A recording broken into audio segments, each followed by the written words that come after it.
nakwambia. Wallahi next year.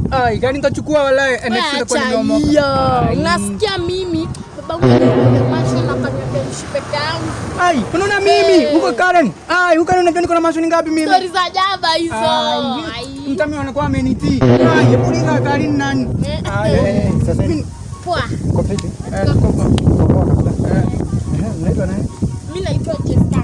Mimi naitwa Elizabeth Boy. Na mimi naitwa James Msanii, reporter wa James Msanii TV show. Na mimi natembeanga hapa nikiuliza watu maswali, wakipata na wapea dogo. Wallahi.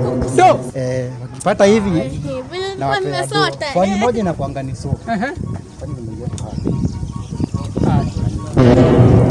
So ndio hii. Swafi kabisa. Unaweza ishika kidogo. Hapa patia jirani. Patia wenzako ashike tu. Sasa ile tena ya. Swali kwanza. Swali tunaanza. Uliza.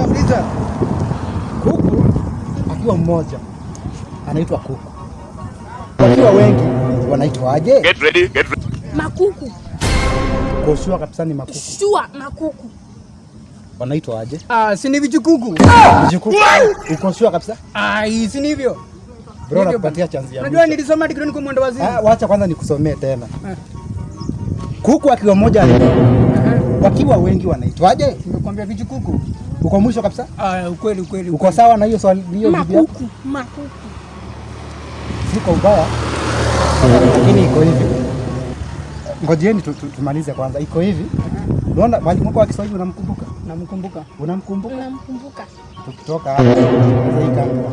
Muende mchukue school fees sawa zenu za Kiswahili sawa. Mumeamkuka mkaramba chini sawa. Poleni sana. Poleni sana. Kesho tukipatana sawa.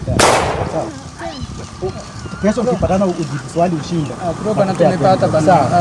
Msikuwe na shida sawa. Poleni sana na poleni sana kwa kuharibu muda wenu kwa klasi. Mkifunza Kiswahili sawa. Sawa? Poleni sana. Guys, naitwa James Msanii. Na mimi nikiuliza swali, kaa ready tu ukiniona swali unakula soda. Sawa?